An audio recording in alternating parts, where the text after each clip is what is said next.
today, I guess I'm taking a page out of TJ LSU Dad's video output here because I'm going to do some news, but it will pertain to Alabama versus Florida State and not necessarily about the SEC in general or the ACC in general.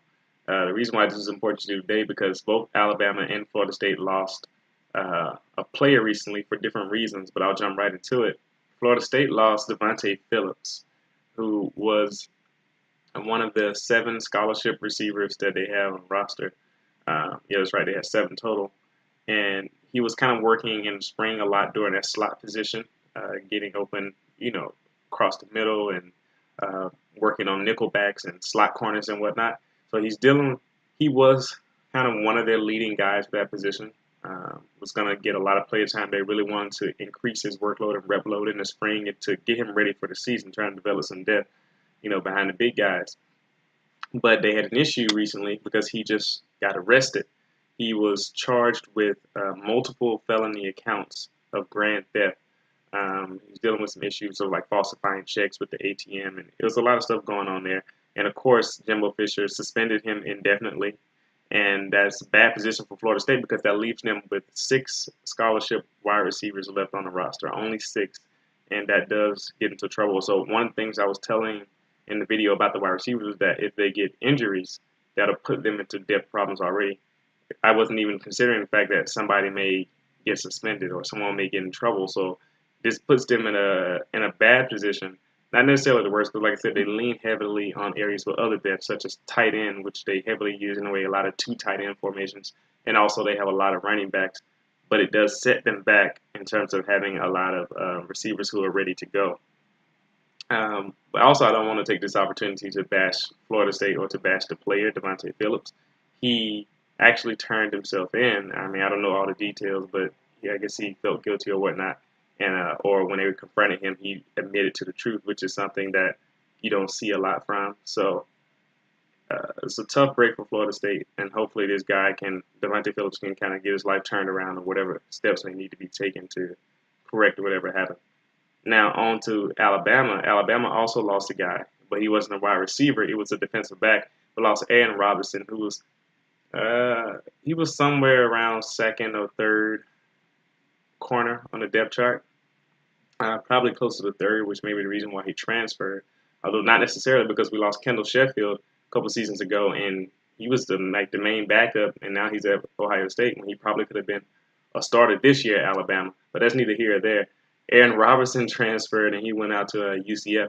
And he was a 3-star recruit, but he was starting to come along. You could tell he had talent, had length, something that Nick Saban likes. But I guess he wasn't satisfied with where he was on the depth chart. And when that happens, a lot of egos come to play and people leave. I don't know the full story behind that either, but he did transfer out to UCF.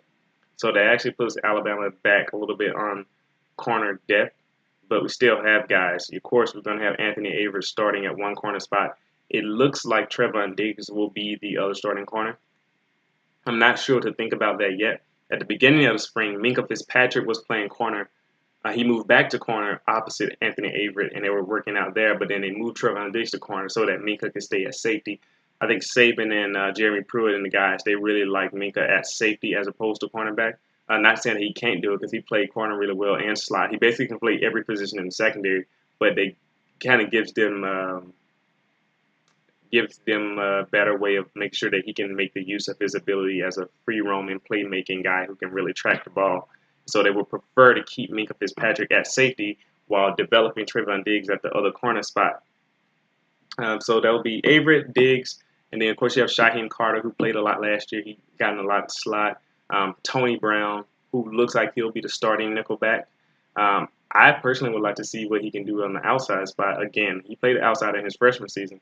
But he kind of ran into trouble. In this past season, he kind of solidified himself in the slot position. And he did pretty well there, so I don't have any problems with that. But it'll be interesting to see him on the outside. But it looks like it'll be Averett at one corner, Tony Brown at the slot, and Trevon Diggs at the other corner. And not only Shaheem Carter will be in the depth positions as well, but Jared Maiden and Nigel Knott as well. So there are guys, there are bodies, but we did lose one. And you don't really want to lose any when it comes to cornerbacks because one injury, one setback can really it can set you back further than you think it can. But that's it on the players that are gone. I also wanted to take a moment to update on Brian Dable. That is the official way to say his name, according to him. He said it's like Dable, so it's Dable. Uh, they asked him questions about the offense, about some things that he's expecting to see happen or what he wants to do with the offense this year.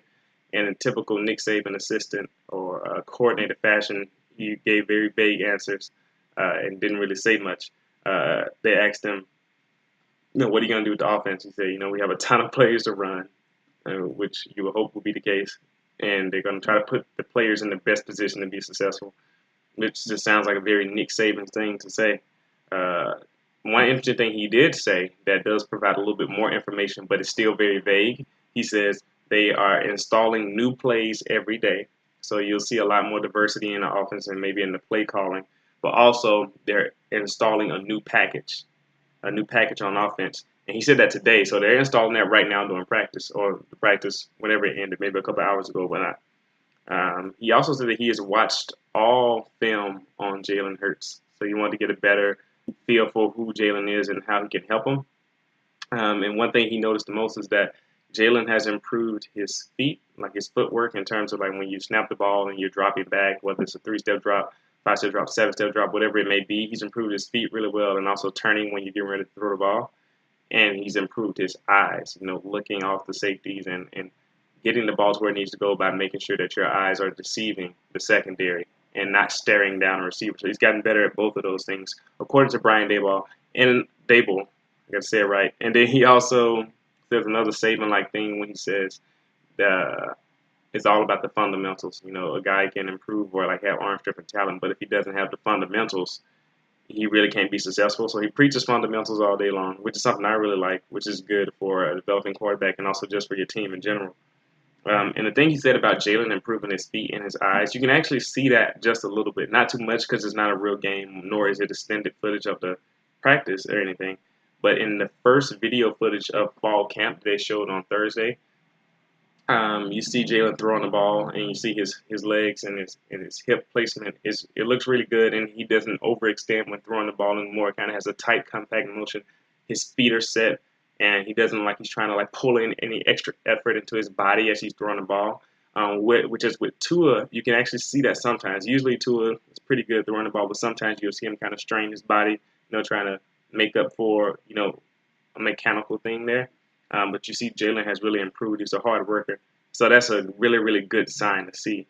I'll try to post a link to the article that has the video of that coverage in the description so you can look for that. And the last thing I want to say is that Sean Dion Hamilton was back practicing, which is a good thing. He tore his ACL in the SEC championship game against Florida last season. And they say he looks trimmer, so he looks like he cut down a bit. And I noticed this last year. He wasn't out of shape, but he was kind of bigger. He looked more like the Reggie Ragland side that he did on the Reuben Foster side. But it didn't affect his play too much. He played pretty well, so I'm assuming he's going to come back probably a little bit quicker, probably has a little bit more burst, which is always good for a linebacker to have. And honestly, in my opinion, I'm going to say it now, I think he is more of a Mike linebacker than Reuben Foster was. So I believe Sean Dion Hamilton has the potential to be a better middle linebacker than Reuben Foster was. Not necessarily have more talent than Reuben Foster, but to be a better middle linebacker overall. And Rashaan Evans, I think, fits really well into that will linebacker spot. The guy who can kind of rope around and make plays off the defensive line and creating blocks. And I think this particular set of linebackers, Dion Hamilton and Rashaan Evans together, can be very, very effective, in my opinion. They'll be good against the run and the pass. A lot of fans, some of the guys I was talking to on the article or that I read their comments, they were saying that Dion Hamilton was probably our best coverage linebacker last year. And when I look back on it, I can't say I disagree with him. I've never seen him like bust a coverage or like trailing guys or anything like that. So it'll be interesting to see if he's ready to go. I believe he will be, and that he can stay healthy so that we can have both Sean Dion Hamilton and Rashaan Evans for the whole season. But that's it for like all the news I had for the team, for both teams this week. And probably a little bit more that I'm going to get into, but I also want to continue doing some more analysis of maybe coaching styles and position groups. And I'll get into more of that, as the season's coming around the corner. Florida State fans, let me know what you think about this Davante Phillips situation. who do you think they'll look to next to try to hurry up and excel, or what's the word I'm looking for? Speed up the process of developing another slot guy. Who do you think is next in line, and how do you think this affects your depth chart? Are you worried about this happening right before the season, or if you're not worried at all, let me know why. Also, with Alabama, let me know what you think about the Aaron Robinson situation. How do you think that affects the secondary depth chart, and what are things that you're looking forward to coming out of fall camp? So thanks for paying attention to the video. I'll see you for the next one.